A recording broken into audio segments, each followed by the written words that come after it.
So last time, today we'll wrap up the issue of metaphor, okay? So last time we looked at different types of metaphors, right? We looked at 3 types of metaphors. For example, the structural metaphor, the ontological metaphor, and the directional or orientational metaphor, right? So these things are on the slides from last time, okay? Structural metaphors are the concept, the source concept that provides structures, right?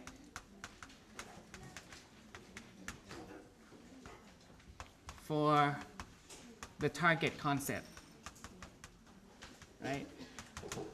Remember, when you have a structural metaphor, you have this kind of mapping, right, between different components in a concept. If you view love as a journey, right, so people or things that are involved in that love relationship will have different components, right, including people, including the relationship itself, which I may show through this slide.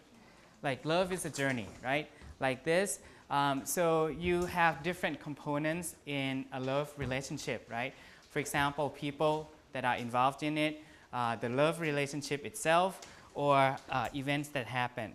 So when you understand one concept in terms of another concept, you have different components, and different components will have different target components too, right? So this is what we call the structural metaphor, right? Because you have like a one-to-one mapping, one-to-one, like the travelers are viewed as the lovers and so on. The lovers are viewed as the travelers and so on, right?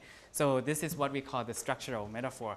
Because the metaphor itself provides a structure. So these are like different structures, right? For you to understand the target concept, okay? Or the target domain. Now, the second type of metaphor is what we call the ontological metaphor, right? The ontological metaphor, you understand an abstract thing is understood as like maybe a human being or an animal or a thing, right? Without specifying, without telling what that animal is or what a human is, right? Without specifying what animal or what thing it is. So, for example, if I say that the inflation that's happening now is eating up the profits. The inflation is eating up the profits, you know, inflation, right? Here we view inflation, which is an abstract concept in economics, right? So inflation is viewed as something that can eat, some animate thing, maybe an animal or a human being that can eat something else, for example, okay? But we don't specify what exactly that animal is, okay? Or maybe, let's see,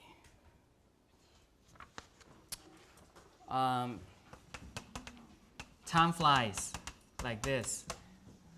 So you view time as an animal that can fly, right? But you don't specify what that animal is, maybe some type of bird, robin or eagle, whatever, right? So here time, which is an abstract concept and it doesn't have life, it cannot really fly, but it is viewed as something that can fly. So we call this ontological metaphor, okay?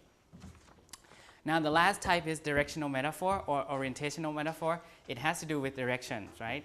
Like up and down and so on. So for example, if I say my weight has gone up. So you know that here, what I want to say is my weight has increased, right? But why do you get that interpretation though? The word up. So the word up means increase, right? So that's the metaphor. Up is increase. So the opposite of that up is down. So down is decrease, right? So that's because we have that metaphor that up means increase in number or in quantity and quality and so on. Okay? So we look at these three types of metaphor last time. So today we'll practice the last type, directional and orientational metaphor, because last time we already did practice on structural and ontological, right? We looked at the political speech by George Bush last time. So, and there are lots of examples of the structural and ontological types. So now we'll look at directional or orientational metaphors today. Okay? So everyone has a copy, right? So we'll look at this, and we'll look at this advertisement first, okay? So we are talking now about directional or orientational metaphors, okay? Now, if you look at this advertisement, what do you think it's an advertisement for, okay? You look at this guy, and he's wearing, like, I don't know, he has a briefcase there, right? And he has, like, all the gear, maybe for hiking, for example, right? And you see, like, 4 boxes here. The first box on your left-hand side, you are on top of the career ladder, right? Keep climbing, right? And then here we have expert guidance, psychometric tests, tests that have to do with psychology, right? Psychological factors, MBA rankings, and essential career advice. And then you have this box, executive positions, planning your next career move in a question, right? And find all the jobs online. And then the last one, we have international moves, when you want to move international to an international destination. Before you pack your bags, check out the cost of living and relocation. Relocation means you have to move, right? Relocate. And then you have some details on the bottom. Move to a higher altitude is height, right? Altitude is height with ftcareerpoint.com. So it's an advertisement for a website, right? For a website, ftcareerpoint.com. Okay? So what do you think this is? And there are questions here. So what do you think this is an advertisement for? I know that it's for the career point. So if you want some expert advice about how to take the test before you get into a company, right? And how do you do MBA, Master of Business Administration, and any kind of advice, you can go to this website. You can use their websites for services like that. And then it says here, you're on top of the career ladder. Keep climbing, right? And then if you want some executive positions, what do you have to do? How do you have to plan your move? And if you want to move overseas, what do you have to do? So you can go to this website. They advertise their website for services, okay? Now, we want to focus on this box. So you're on top of the career ladder and keep climbing. So what do you think that means? You're on top of the career ladder means what? 1, 2, or 3. You own your own company, you have a senior job, or you will retire soon. On top of the career ladder. So what does it mean, on top of? So in order to understand that, you have to understand the metaphor, right? So on top of is like, top is the very highest, right? The highest point, right? The career ladder. So it's like you view your positions in a company, right? And if you go up, it's like you go up a ladder, right? So keep climbing, so it's like you're climbing. So what should it mean? Now you're on top of the career ladder. It means like you have a high position, right? So you can keep climbing. So it means number 2, you have a senior job, right? So senior job is like a job that's not probational, a job that you have a position that you have been in for some time. So you have a senior job. So you're on top of the career ladder. Okay? Now, the advertisement, this advertisement is for A, B, or C, 1, 2, or 3. A mountaineering course for senior managers. Is it that? Mountaineering, what is it? A course that trains you to climb the mountain. 등산하다. 등산하는 course. A course for climbing the mountain. A business newspaper, is it that? Or is it a website that has job advertisement and career advice? So it's number 3, right? So they advertise for their services, right? So if you want to get some advice about how to take the test, how to do the MBA program, or how to climb up the career ladder, go to that website. So it's number 3. Okay? So that advertisement is for career services. Now, height in this advertisement is a metaphor for height here is there. Move to a higher altitude. Altitude is height, right? So height here is a metaphor for 1, importance and power, or beauty and fame, and money and possessions. What's the answer? So height in terms of career means importance and power, right? So if you are on top, you are very important, you are in an important position, and also you have power in the company, right? So again, this has to do with orientation, right, or direction. So up means good in this case, right? Up is good. Down is not good, right? So it has to do with up or down. So that's what we call orientational or directional metaphor. Okay? Now we'll look at some more examples of orientational metaphors. You'll see about 8 headlines, newspaper headlines here, from 1 to 8. Okay? And they're headlines from newspapers, different newspapers. And they are examples of orientational metaphors. Okay? For example, feeling down, take a fiction prescription. Feeling down, down, in this case, what does it mean, feeling down? To feel down, it means to feel blue, to be sad, to be gloomy, right? So down is sad, gloomy, right, or melancholic, right? So melancholic means sad, right? Melancholy is the noun, right? So this is the adjective form. The noun form is melancholy. So to feel down, down is not good, right? But if you feel up, right, it means you're happy, right? So feeling down, so take a fiction prescription. So that's the headline. Number 2, rising star of multinational dismissed for computer error. So rising star, is that good or bad? Rising is up, right? So up is good or bad? So you have to think about that. Number 3, care staff protests against being bottom of the pile. So at the bottom of the pile, pile is like a stack of something. So if I have a pile of papers here, right? Pile of paper. So if you are at the bottom of a pile, like a pile of books, a pile of paper, and so on, is that good or bad? So it has to do with direction, right? Up or down. Number 4, ministers rise to power through bribery. So rise to power, so rise going up, right? Is that good or bad? And then through bribery, you know bribery, right? So to give money or to give valuable things to people in power in order to exchange to exchange for something, right? Like for higher position or whatever. Okay. Number 5, up and coming actor wows Hollywood. So up and coming. So up is good or bad, right? Up and coming. So come is like towards you, right? Wows is like impressed, right?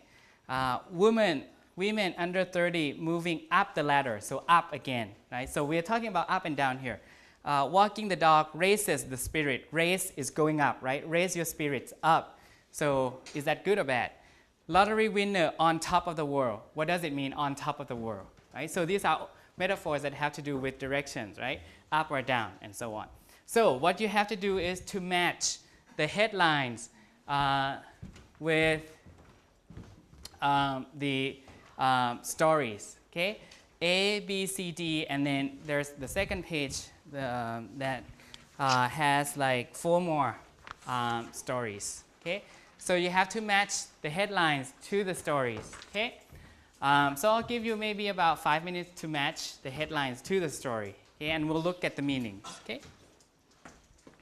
So for example, in story A, in a shock verdict, verdict is like judgment when you go to trial. So in a shock verdict, judgment, right? The result of the trial. The verdict is the result of a trial. So in a shock result of the trial, a jury, people who make the decision on the result of the trial, a jury ruled that Sheila Wilson, the powerful Minister of Trade and Industry, so she's the minister, she's a politician, she had bribed her way to the top. Bribed her way to the top meaning in order to get promoted, she gave away money to people. She bribed people. So what is the appropriate headline? So the appropriate headline is number 4, right? Number 4. Ministers rise to power through bribery. So A is number 4. So that's how we do it, okay?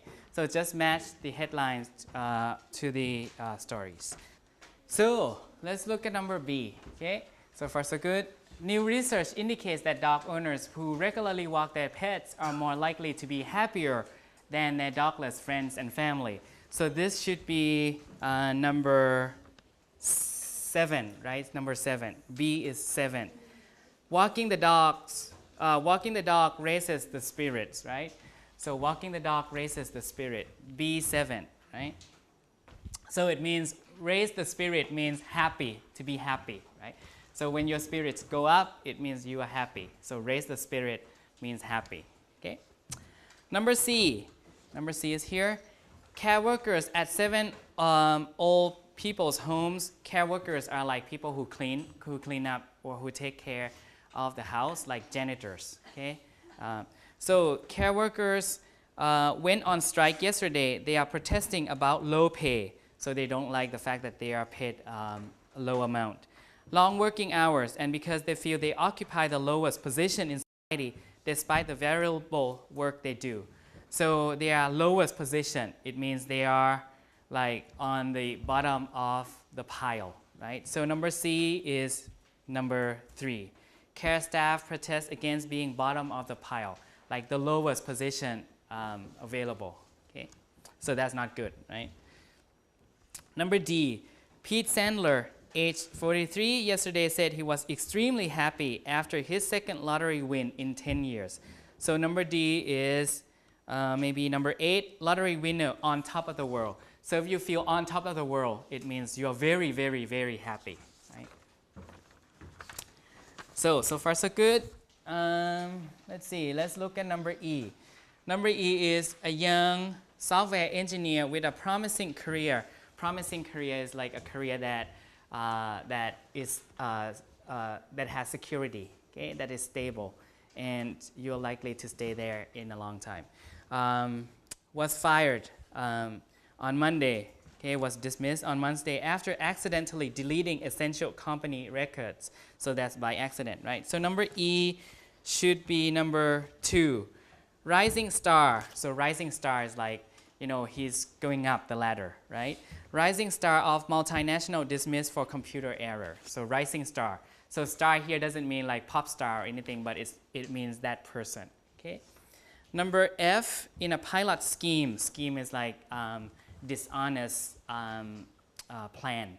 Doctors will have the option of sending sufferers of stress and depression to the library instead of relying on medical to treat them. So that's not honest, right? So they sent the people to the library instead of doing some experiments. So in this case, we match F to I, right? To number 1. Feeling down, take a fiction prescription, right? So it's kind of sarcastic, right? So if you feel down, if you feel sad, if you feel depressed, right? Just go to the library instead of taking prescription and so on, okay? Number G, actor Dan Levy, 26, has landed a starring role in a major new comedy. The young actor has been described as one of the freshest young talents around. Number G is 5. Up and coming actor wows Hollywood. Up and coming means like rising star, right? So a person who is getting famous, right? More and more famous. Number H, a new report has just revealed that women in management under the age of 30 are gradually becoming more successful and getting better jobs. Now, H is number 6, right? Women under 30 moving up the ladder, so going up higher positions, going up to higher positions, okay? So now you can see that when we talked about positions or jobs or importance or power, we usually rely on the 2 directions, right? Either up or down, right? Up is good, or when we talk about emotions, up is good, right? Down is bad. Up is more important, up has more power, down is bad, down has less power, and so on, okay? So these are directional, right? These are orientational. So in 2C, the next exercise, you see that they just give you the definition, right? So if number A, likely to become more successful and popular, for example, a band like a K-pop band, an actor or an area of a city, we say that they are up and coming, right? Up and coming pop star, for example. Up and coming means likely to become more successful, right? Number B, a person, especially a young person who is quickly becoming important or famous, we call that person a rising star. Rising. So up, both have to do with up. Up is associated with good or power or fame, reputation. Okay? Number C, to get better jobs is to move up the ladder or to go up to a higher position in a company. So to get better jobs, we say that we move up the ladder. Okay? Number D, the process by which somebody gradually becomes more and more important, powerful, or successful, particularly in politics, we say rise to power, right? Rise to power. And number E, the lowest position in society or in an organization, bottom of the pile. You saw that, right? A phrase that, number F, a phrase that means unhappy and without much hope, to feel down, right? Or to feel low, right? But the opposite, which is to make somebody feel happier, in number G, and more hopeful, is to raise the spirits or to lift the spirit. Raise or lift. Raise or lift. To lift the spirit. Number H, to feel very cheerful, happy, and healthy. To feel or to be on top of the world. To feel or to be on top of the world. Okay? Let's look at one more. Number 3. These are all, they are all expressions that have to do with directions, up or down. Okay? You see in the box there. To be down in the dumps, what does that mean? So we say that down is associated with something that's bad, something that's sad, something that's depressing, and so on, right? So you can guess to be down in the dumps is not something that's good, right? To be in high spirits, so high is up, right? So that's good, right? We'll look at the specific meaning in a minute. To be on the way up, so this is like the rise to power and so on, right? Up is good, right?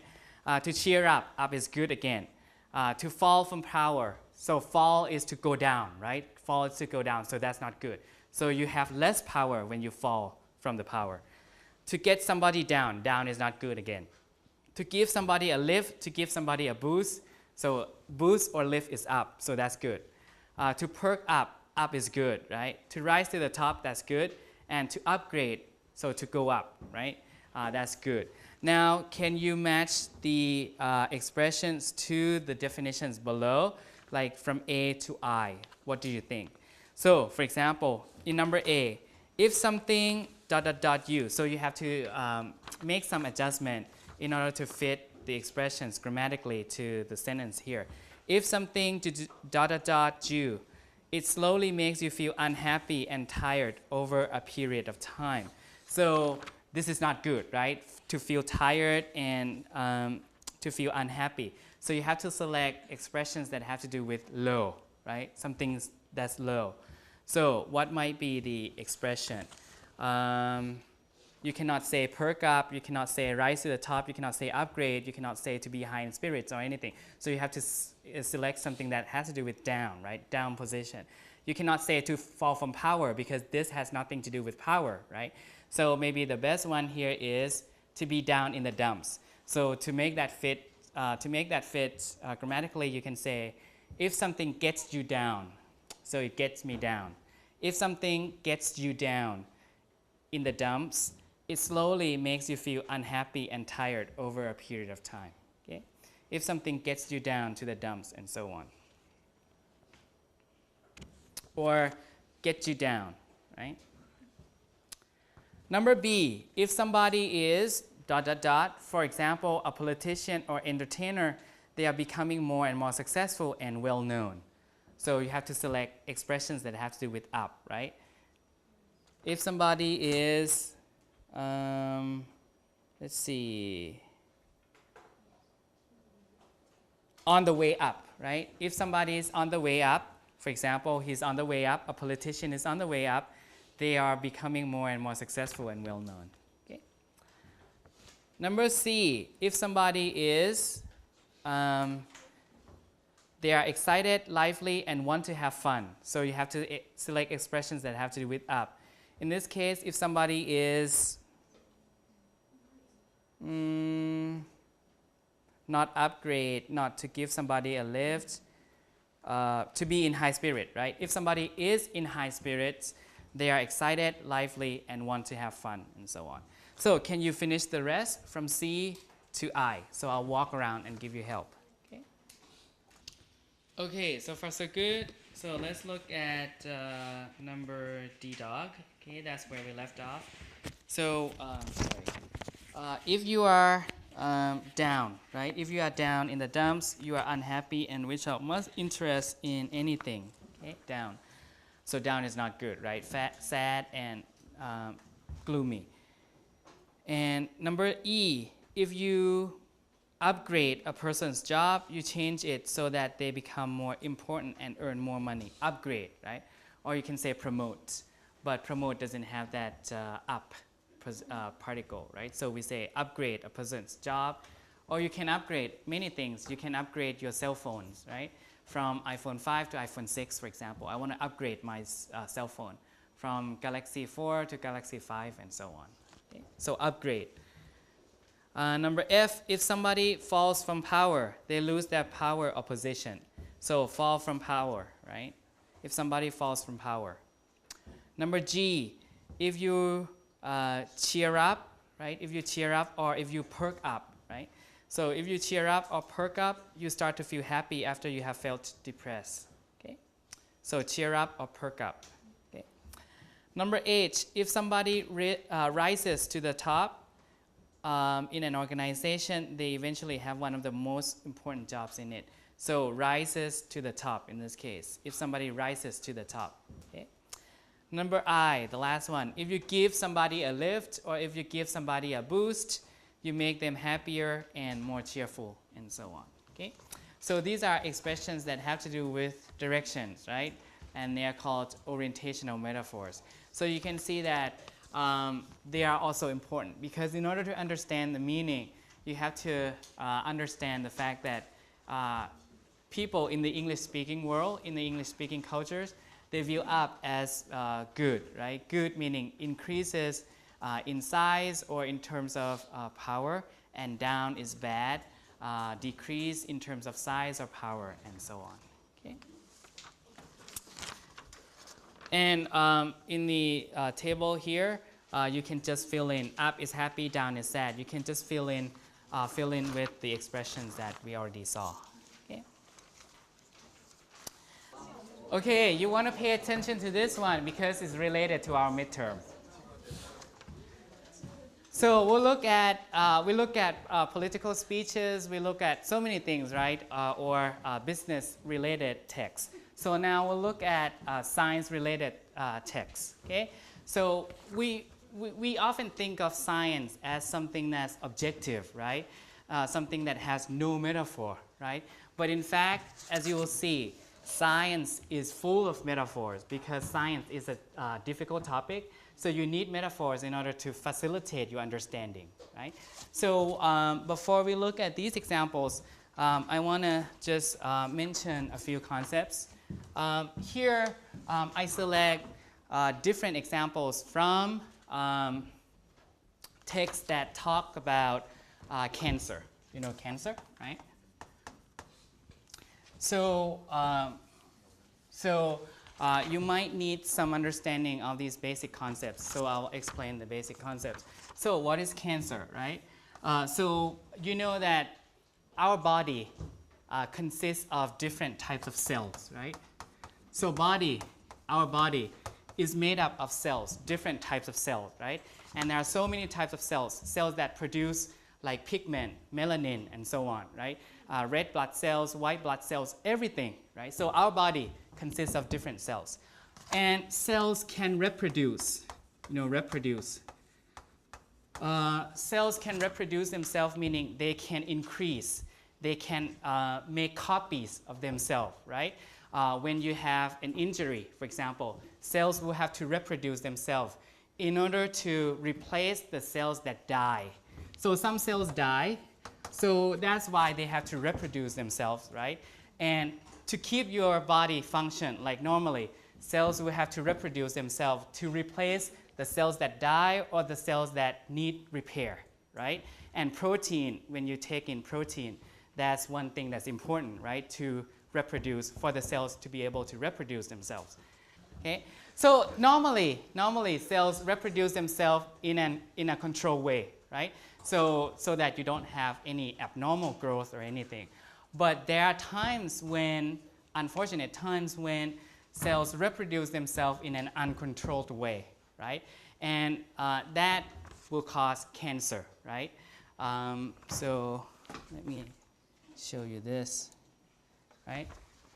So, you know, cell, like these are normal cells. So cells can reproduce, like when there's damage to the cell, the normal cells can reproduce and it will turn out to be exactly the same.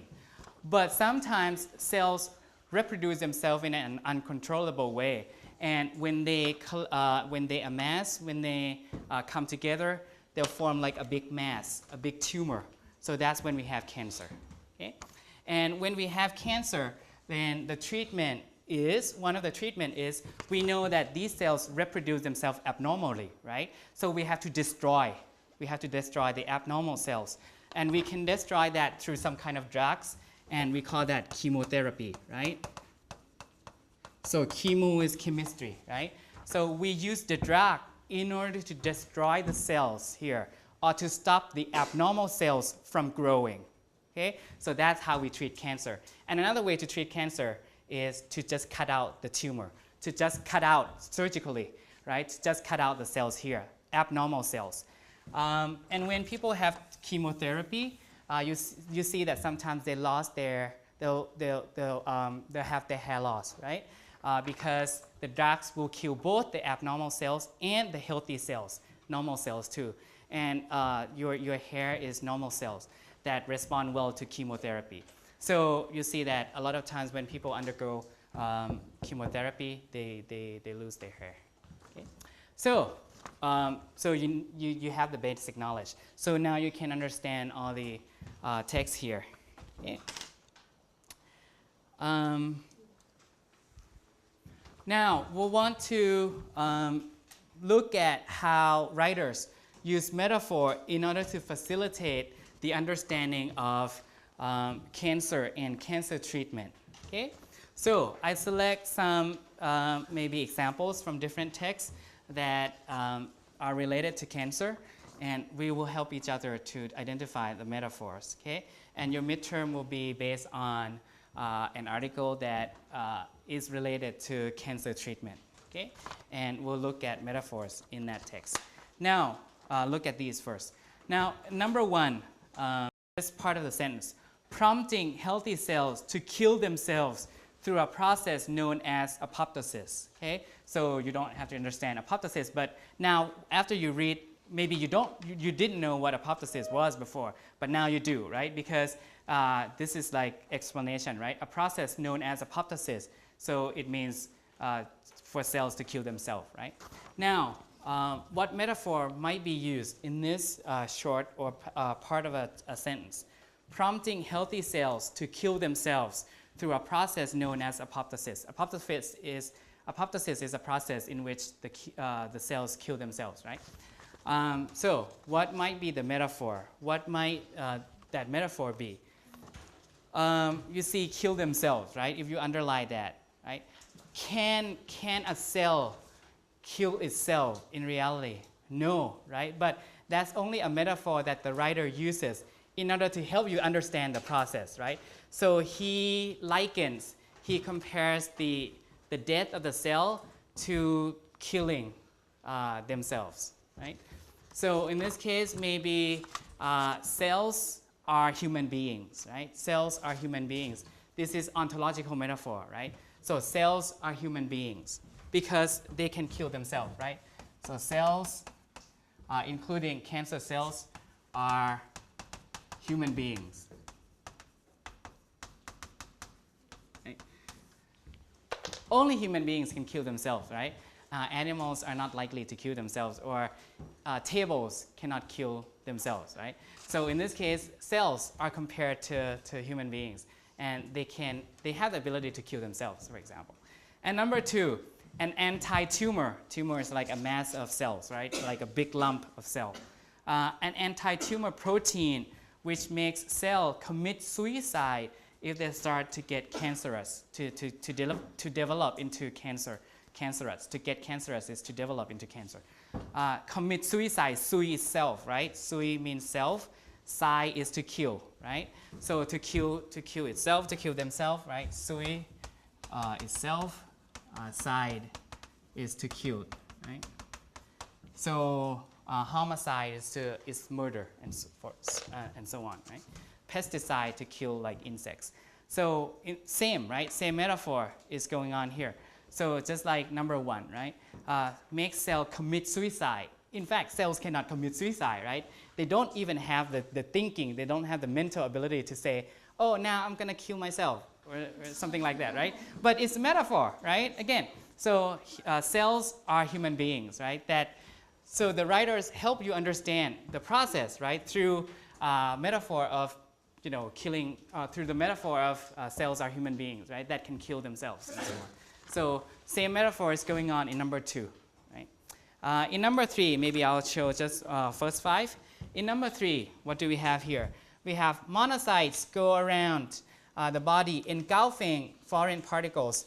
That's their job, and they will engulf the iron particles very readily. Monocytes. Cyte means cell. Cyte or cyto means cell. Mono is 1, right? Monocyte is a type of white blood cells, White blood cells kill germs, right? White blood cells are part of the immune system that kill germs. Now, monocytes, like white blood cell, go around the body engulfing foreign particles. So when you have foreign particles, something that's foreign, something that's strange to your body, so your body will have to get rid of that particle, right? That small piece. Particle is like small piece. That's their job, right? And they will engulf, like surround. They will surround the particles, like the foreign small pieces, very readily, right? Just like doing a war. So you have to engulf, you have to surround your enemies, right? In order to attack the enemy. So the foreign particles are like enemies and so on. So in this short text, in this short sentence, you have so many things, right? Like go around, engulfing foreign particles and their job and so on, right? In this case, again, cells are human beings, right? Monocytes, they are a type of cells, right? White blood cells. Go around, like human being can go around. And engulfing, surrounding foreign particles, which are like enemies, right? And that's their job. So human beings have jobs, right? And they will engulf the iron particles very readily. So the metaphor is the same. Cells are human beings, okay? And foreign objects or foreign particles, particles are like small things, right? Particles are small things, are like enemies, right? So you have to surround them, you have to attack them, you have to get rid of them. So you have 2 metaphors here. Cells are human beings, and foreign particles are like enemies. Okay? It's like the body is waging war on foreign particles. It's like we have a metaphor of war going on here, but that's not in the text. Okay? That's in the text, but they just don't say it like that. Number 4. Let's look at number 4. Cancer spread thanks to a protein called MENA. So cancers can spread from one part to another part of the body, right? You know that there are many types of cancer, and we usually name the type of cancer depending on where it originates from. If it originates from the lungs, we call lung cancer. If it originates from colon type of intestine, we call colon cancer, and so on, right? If it originates from the skin, we call the skin cells, we call that skin cancer or melanoma, and so on, right? Now, cancer can spread thanks to a protein called MENA. Thanks to means because of, right? So cancer spread because of a protein called MENA. Mina is just a name that scientists just give to this protein, but a protein cannot have a name, right? It's not a human being. So we just call that Mina. A second protein, Tes, just give it a name, Tes, just like a person, right? Just like a person. Stops this movement by attaching itself to Mina. But normally there's so much Mina in cancer cells that Tes cannot do its job properly. In the new research, scientists describe the molecule, small things, small cells, mechanism by which Tes locks onto Mina. If they can design a drug to mimic this, mimic is to imitate, to mimic this action, to copy this action, it will allow doctors to give Tes a helping hand, and so on. Okay? So you have so many metaphors here, many metaphorical expressions. We have, for example, attaching itself. So a human being can attach himself to another person, attach himself or herself or itself. So that's one metaphorical expression. And then in the third line, Tes cannot do its job, right? A human being can do their job, right? And what else? Next line, locks onto. A human being can lock onto another person. And finally, we have a helping hand. When you give somebody a helping hand, you help him or her, right? So all in all, we have these metaphorical expressions point to the same metaphor, right? Cancer cells or cells are like human beings. So you can help, a cell can help another cell, right? Helping hand and so on. Can attach to another cell and so on, just like human beings can do. So from from text 1 to text 4, the major metaphor that you see is cells are human beings, right? And in these texts, in these examples, the writers use the metaphor of cells are human beings in order to help you understand the difficult topic of cells and cancer cells and so on. As you can see, science-related writing is full of metaphor, right? It's full of metaphor. Now, in number 5, let's do number 5 as the last one. British scientists have genetically engineered a virus which normally causes heavy colds so that it attacks cancer, right? So now they want to cure cancer, to treat cancer. So they can engineer. You use the word engineer. It's a metaphorical expression, right? You use the word engineer when you want to build something, right? You engineer a car. You engineer a machine, for example, right? It means to create in a very sophisticated way, to engineer. And then we have another metaphorical expression. It attacks cancer, right? Attacks. A cell cannot attack something else unless you view it as that. You view that as an attack, right? So here we have engineer and attack. So we can say that in this text, maybe the metaphor is like some cells are war machine.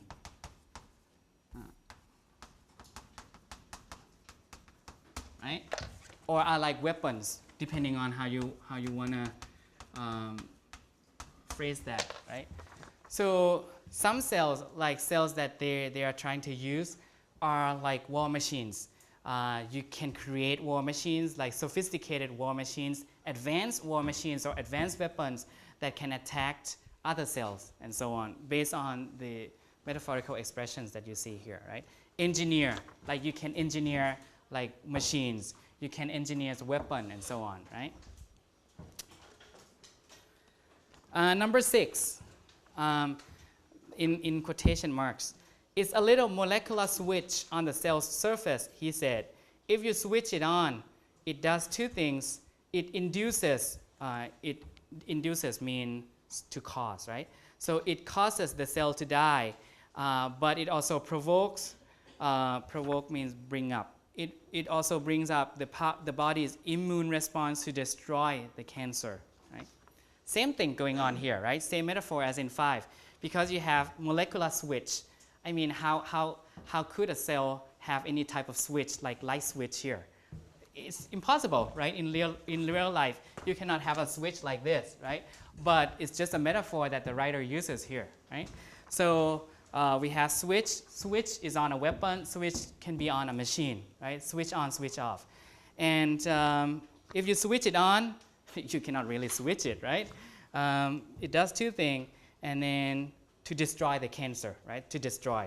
So same metaphor is going on here. Cells are like war machines or weapons that you can turn it on, turn it off, and so on. And when you turn it on, it will attack, it will fire, right? Same thing is going on in number 7. In the new research, scientists describe the molecular mechanism. Mechanism is like for machine, right? Mechanism by which test locks onto mina. Same thing. Cells are like war machines or weapons, because we have mechanism and we have locks onto. So if you have a machine that can lock the target, right? So that's a metaphor. Can you do number 8 to number maybe 15 today? And we'll come back and finish this off on Wednesday. Okay? So number 8 to number, let's say 15, or if you finish them early, you can keep working on the rest. Okay? From 8 to 15, the topic seems to be dealing with cancer, right? Or treating cancer, right? Or curing cancer from 8 to 15. So for example, 8, virus therapy. Therapy is to treat, right? Therapy is treatment. So to treat cancer, you can use this new research, virus therapy, could eventually form a third pillar alongside chemotherapy. Pillar is like a different ways to treat cancer, right? Alongside chemotherapy in the standard arsenal against cancer. So here, it means weapon, right? So again, the metaphor is the same, right? Number 9, it activates the immune system attack much closer to cancer. You have the metaphorical attack, right? In number 10, if we are going to start defeating this disease, right? So that's the metaphorical expression. Number 11, we have to eradicate. Eradicate means to get rid of or to destroy. And number 12, maybe new weapon to fight cancer, right? So all in all, from 8 to 12, we can say that cancer, the topic is cancer treatment, right? So cancer treatment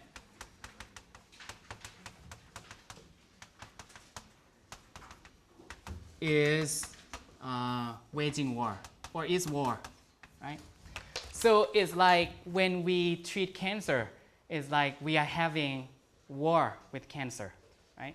So maybe that's the metaphor that's being used in number 8 to number 12 here, because we see words like arsenal, attack, defeating, eradicate, or weapon, okay? And the same goes for 13 to 15. Once cancer has spread and invaded other organs, we have spread and invade, just like enemies can invade you, right? Invade your country, invade your territory. Number 14, we have equivalent of magic bullets. Bullets are like weapons that you use to target enemies, right? Number 15, we have aim to develop drugs that target the cells with precision. We have target and precisely target, which is target with precision. So all in all, from 13 to 15, the same metaphor is still there. Cancer treatment is like having war. It's like waging war on cancerous cells, okay? And cancer cells are viewed as your enemies, right? And your weapons are like